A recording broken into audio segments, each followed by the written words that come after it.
In today's video, I'm going to teach you how to activate voice mode in Grok. This feature can add a layer of convenience to your interactions, particularly when you're on the go or simply want to experience hands-free communication. Let's dive right in and walk through this process step by step so you can make the most out of Grok's capabilities. To begin, you'll want to open Grok on your device. Most likely, you already have it installed. If not, make sure you download and install it from your designated app store.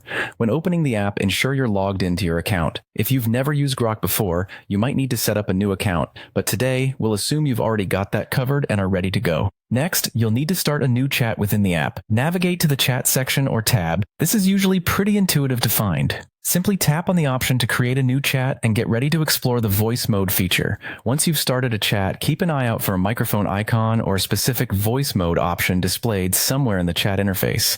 This is your cue to activate the voice functionality. In many applications, icons like these are found near the text input field or among the settings options. Take a moment to familiarize yourself with the layout if needed. Now, as you attempt to activate voice mode, you may be prompted to grant microphone permissions. This step is crucial, as without these permissions, Grok won't be able to access your device's microphone.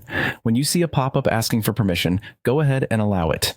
This is standard procedure for apps that utilize voice inputs. You can rest assured it's simply Grok ensuring everything's set to function correctly. With voice mode now active, the experience shifts from typing out your messages to speaking them. You can now simply talk, and Grok will capture your words in real time, transforming them into text. It's an intuitive and seamless way to interact, especially if typing is not your current preference.